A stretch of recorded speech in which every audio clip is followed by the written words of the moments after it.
ቢቀጣ በሸሪዓው ሕግ መሰረት ወይም ደግሞ በፍርድ በዛ ወንጀል ይቀጣል አይቀጣም ወይ? እና ሁለተኛ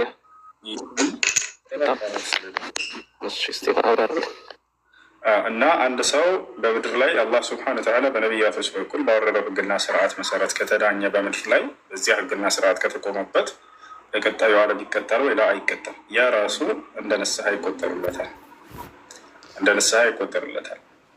እና በቀጣዩ ዓለም አይቀጣም። ይሄ ሰው ቅሰቱል ጋሚዲያ ታውቃላችሁ? ሐዲስ ላይ ሰምታችኋል። የጋሚዲያዋን ሴት በነቢ ሰለላሁ ዐለይሂ ወሰለም ጊዜ ያ ረሱለላህ እኒ ሑብላ ሚነ ዚና ፈጠሂርኒ አለች። አንቱ የአላህ መልእክተኛ ሆይ እኔ በዝሙት አርግዣለሁና እባካችሁ ከኃጢአቴ ያንጹኝ አለች። አሁን እዚህ ጋር ትልቅ መረጃ ያዙ። ከኃጢአቴ ያንጹኝ ብላ እየተናገረች ያለው ማንን ነው? ረያን ነቢ ሰለላሁ ዐለይሂ ወሰለም። አየህ፣ ነቢያቶች ከኃጢአት ያነጻሉ ተብሎ ቢገለጽ ችግር የለውም። ከኃጢአት ያድናሉ ተብሎ ቢገለጽ ያቸው ህዝቡንም ከኃጢአቱ ያድናቸዋልና ስለተባለ ኢየሱስ ክርስቶስ መጽሐፍ ቅዱስ ላይ ከኃጢአት ያድናል ስለዚህ አምላክ ነው አይባልም። በፍጹም አይባልም። ከኃጢአት ማዳን የሚለው ለነቢያት የሚሰጥ መገለጫ ነው። ነቢ ሰለላሁ ዐለይሂ ወሰለም ተብለዋል ወይ? አዎ ተብለዋል። ከኃጢአት ያድኑኝ ያንጹኝ ብላ ተናግራለች። ነገር ግን ከኃጢአት የሚነጻው እንዴት ነው ከተባለ የአምላክ ህግና ስርዓትን እነዚያ ሰዎች ነቢያት ስለሚያስጠብቋቸው ያንን የአምላክ ህግና ስርዓት ያን ሲጠብቅና በዚያ ህግና ስርዓት ሲሄድ ጊዜ ሰውየው የኃጢአትን ስርየት ያገኘ ነው ማለት ነው። ስለዚህ ነቢዩ ሰለላሁ ዐለይሂ ወሰለም ከኃጢአት የሚያነጹ ተብለው በቁርአንም ሁሉ ተገልጸዋል።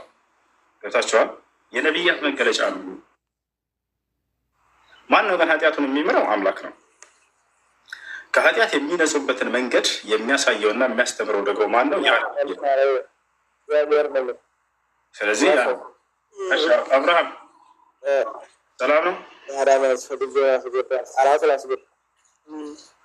ይሰማል?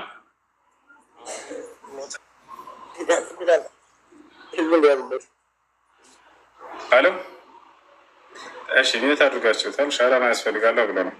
እሺ፣ ለማንኛውም ያ ነው። እሺ፣ አንድ ሰው ንስሐ ካደረገ ወደ አላህ ኃጢአቱ ይማርለታል። እና ያቺ ሴት ከኃጢአቴ አንጻኝ አንተ ያማረክ ብላ ስትመጣ ጊዜ ነቢ ሰለላሁ ዐለይሂ ወሰለም ያንን የሰራቸውን ኃጢአት መሰረት አድርጎ በቁርአንና ሐዲስ ላይ የመጣውን ህግና ስራ ሲፈጸምባት ጊዜ የተናገሩትን ሐዲስ አዳምጡ። ኢነሃ ታበት አሉ። አያቸው አይደለ? እርሷ ንስሐ አድርጋለች፣ ተውበት አድርጋለች።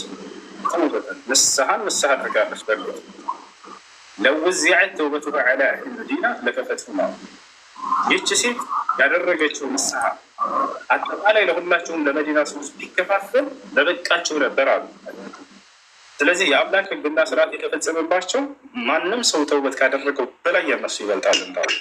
ስለዚህ ያ ኃጢአታቸው ይማርላቸዋል። በዚያ በኃጢአታቸው አይጠይቁም ከአላህ ስብሐነ ወተዓላ ዘንድ ማለት ነው። ፈማ ዳመ ዩቂመ ዐለይሂም አልሑዱድ አልሸርዕያ አለቲ ጃአት ፊል ኪታቢ ወሱና ፈኢነ አላህ ስብሐነ ወተዓላ ላ ዩዓቂብሁም የውመል ቂያማ። አላህ የትንሣኤ ቀን አይቀጣቸውም ያ ህግና ስርዓት እስከተፈጸመባቸው ድረስ። ይህን ይመስላል። እሺ፣ ሁለተኛው ጥያቄ ደግሞ አንድ ሰው የጀማ ሰላት ላይ የጀማ ሰላትም እንደሚያገኘው ምን ያክል እስከ የትኛው ለምሳሌ አንደኛው የመጀመሪያ ቢያልፈው ሁለተኛው ቢያልፈው እስከ የትኛው ሊሆን ይችላል? ቃለ ነቢዩ ሰለላሁ ዐለይሂ ወሰለም መን አድረከ ረክዐተን ፈቀድ አድረከ ሰላት። የአላህ መልእክተኛ ነቢ ሰለላሁ ዐለይሂ ወሰለም ምን አሉ? አንዲትን ረክዓ ያገኘ ሰው በእርግጥም ረክዓ ያንን ሶላት አግኝቷል ይባላል ብለው ተናግረዋል። ለምሳሌ ሶላት ልትሰግድ ሄድክ ጊዜ ሶስቱንም ረክዓ ጨርሶ ኢማሙ የዙሁር ሶላትን አራተኛውን ረክዓ እያሰገደ አገኘኸው። የዛኔ አንተ ከገባህና አራተኛ ረክዓ ካገኘ በቃ ሙሉ ዙሁርን ሶላትን አግኝተሃል የጀማዓ ሶላት ተብሎ ይታመናል። ልክ እሱ ሲያሰላምት ጊዜ አንተ ተነሳና የቀረውን ትሞላለህ። ይታል። እሺ፣ አራቱንም ረክዓ ጨርሶ አተህያቱ ላይ ቢደርስስ የዛኔ የጀማዓን ወንዳ ወይም ያንን ከእሱ ጋር ልክ እንደ ጀማዓ የሚሆነውን አጥተናል። ልክ ለምሳሌ የጁምዓ ሶላት ልክ እንዲሁም ሁለቱንም ረክዓ ጨርሶ ኢማሙ ገባችሁ አተህያቱ ላይ ደርሶ የዛኔ ብትገቡ ጁምዓን አግኝታችሁ ይባላል እና ጁምዓን አላገኛችሁም። ታዲያ እንዴት ነው የምትሰግዱት ከተባለ ተነስታችሁ እንደ ዙሁር 4 ረክዓ ነው የምትሰግዱት። ነገር ግን እሺ አንዱን ረክዓ ጨርሶ በጁምዓ ቀን ሁለተኛው ረክዓ ላይ ቢደርስበት ኢማሙን ከተባለ የዛኔ ጁምዓ ሶላት አግኝቻለሁ። ስለዚህ ኢማሙ ሲያሰላምት ቆሜ አንድ ረክዓ መጨመር ብቻ ነው የሚጠበቅብኝ። ይህን ይመስላል። አመሰግናለሁ። ጀዛከላህ ኸይር። ወአለይኩም ሰላም። ሰላም ነው እና አንድ ጥያቄ ነበረኝ። የኔ የእናቴ ማለት ነው እናቴን በእናቴ የሆነች ለምሳሌ የእናቴ ያጎቷ ሚስት በእናቴ ድግምት ሰርታለች። ከዛ እኔ ደግሞ ወላሂ ቢላሂ በቃ አውፍ ሌላቱን በእናቴ ድግምት ሰርታ እንደዛ የሆነች እናቴ በቃ በጣም ሟታል፣ በሷ ምክንያት ማለት ነው። ከዛ እኔ ደግሞ ወላሂ ቢላሂ እቺን እኔ እናቴ እንደዛ አርጋ እኔ ደግሞ አውፍ ሌላቱን አልኩኝ። ከዛ በዚህ ጊዜ ደግሞ በጣም ስታሳዝነኝ አውፍ ሌላቱን ብዬ ነበር። ከዛ እኔ ደግሞ በቃ ሳዘነችኝ እና እሷ ሽማግሌ ናት። በቃ ስታሳዝነኝ ደግሞ አውፍ ልበላት ብዬ በቃ ይሄ ነገር እንዴት ይታያል? እንችላለን። አውፍ አልልም ብሎ ሰውየው በውስጡ በያዘው ቂም ምክንያት ተበድሎ ወይም እናቱ ተበድላበት ከሆነ ነገር ግን ከጊዜ በኋላ ይህ ሰው ወደ አላህ ማነው ይህ ሰውዬ ከጊዜ በኋላ በቃ ይቅር ብያለሁ አውፍ ብያለሁ ካለ ይማርላታል። ግን ሽማግሌ ሳይሆን ለሴት የሚባለው አሮጊት ነው። ወንድሜ ለወንድ ከሆነ ሽማግሌ ይባላል፣ ለሴት ከሆነ ደግሞ አሮጊት ነው ይባላል። በቃ በሷ ለምሳሌ እሷ በኔ በእናት ድግምት ስራባት በቃ በጣም ነው ያመማት። በቃ በጣም ሲያማት በቃ እኛን በቃ እየወደደችን ከዛ ባለ በቃ እኛ አንፈልግ ስለ በጣም ነው የሚያማት። ስለዛ በቃ በጣም ተናድጄ በቃ ወላሂ ቢላሂ እኔ እናቴ እንደዚህ አድርጋ አውፍ ሌላቱም አልኩኝና ከዛ በኋላ ደግሞ እሷን በቃ አሁን ደግሞ አውፍ እላታለሁ ብዬ ከዛ በኋላ እንዴት ታያል ነበር? አውፍ ማለት ይችላል። ሌላ ጥያቄ ነው? ወንድም አውፍ ካልክ ትችላለህ። እሺ ከላስ ያለ ሹክራን። ሰላም አለይኩም። ወላሂ ብለህ ነበር ወላሂ ቢላሂ ብያለሁ። ወላሂም ብዬ በቃ እናቴ እንደዚህ አድርጋ እናቴ በጣም ነው የምማት። ወላሂ በቃ በሷ ምክንያት አንድ ሰው አላደርግ ብሎ ያንን ነገር መልሶ ቢያደርግ ከፋረቱል የሚን አለበት። አላህ በሱረቱል ማኢዳ ላይ ማን ነው ላ ዩአኺዙኩም አላሁ ቢልለግዊ ፊ አይማኒኩም ወላኪን ዩአኺዙኩም ቢማ ዐቀድቱሙል አይማን ፈከፋረቱ ኢጥዓሙ ዐሸረተ መሳኪን ሚን አውሰጢ ማ ቱጥዒሙነ አህሊኩም ወኪስወቱሁም እያለ ይናገራል። ከቻልክ 10 ድሃ ማብላት፣ ካልቻልክ 10 ድሃ ማልበስ፣ ካልቻልክ 3 ቀን መጾም።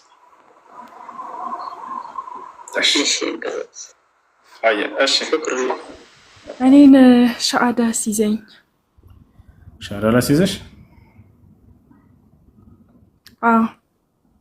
እሺ ሊዮራ ማሻአላ በስተመጨረሻ የምለውን ቃል ሊዮራ እስከዛሬ ብዙ ጊዜ ጠይቃለች። እዚህ የሆነ ጊዜ ላይ በጣም ብዙ ጊዜ ጠይቀሻል። እስከዛሬም ስትከታተል ቆይታለች። ዛሬ በስተመጨረሻ እስልምና ልትቀበል ነው። አላሁ አክበር።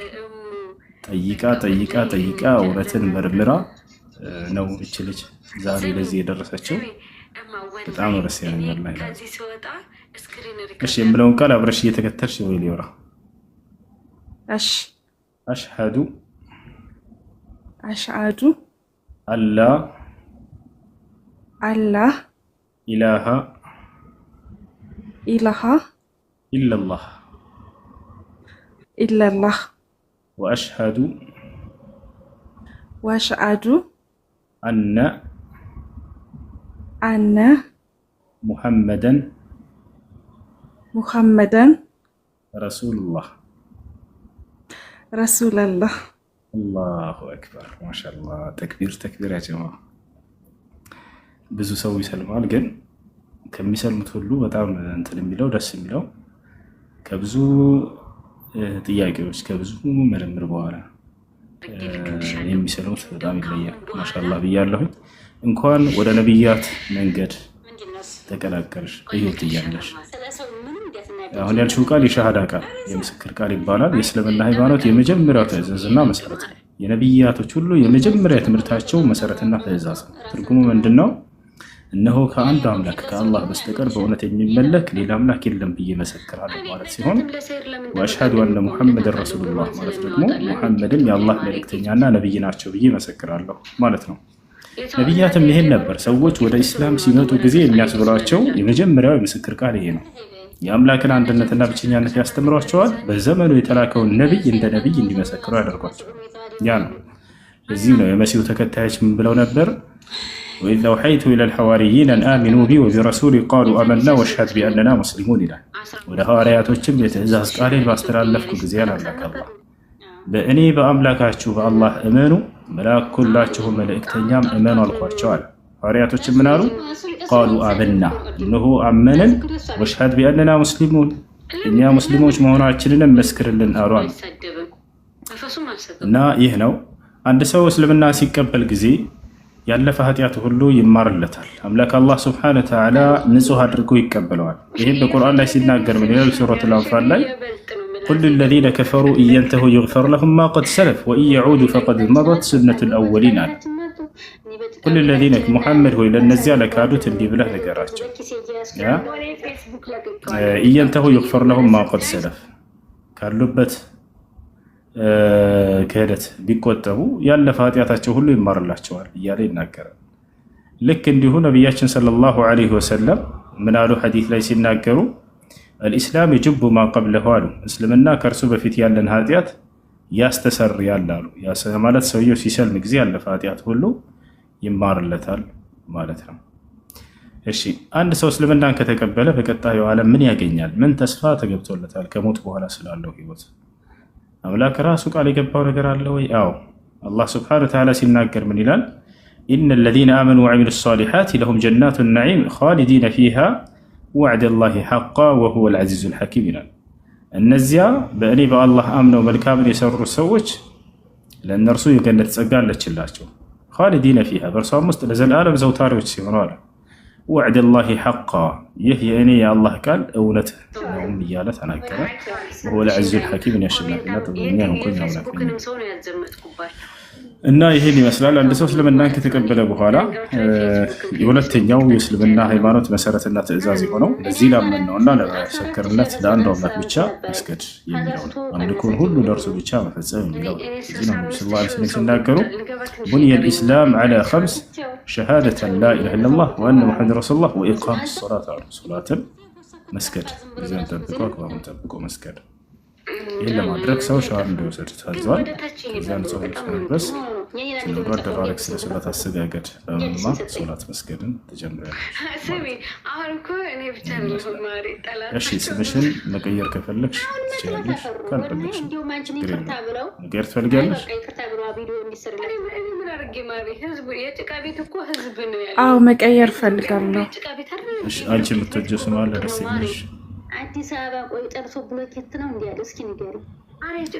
አንድ በጣም ወደው የሙስሊም ስም አለ፣ ግን ትርጉሙን አላውቀውም። አምዚያ አምዚያ ማለት ምን ማለት ነው? ሐምዚያ ለማለት ነው። ሐምዚያ ነው። አምዚያ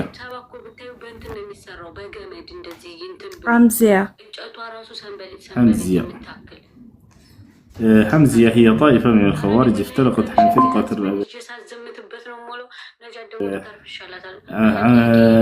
حمزية رحيمة رحيمة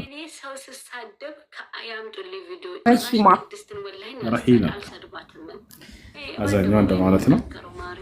ደስ የሚል አዛኛው እንደማለት ነው። ደስ የሚል ሲል ነው። ማሻአላህ። እሺ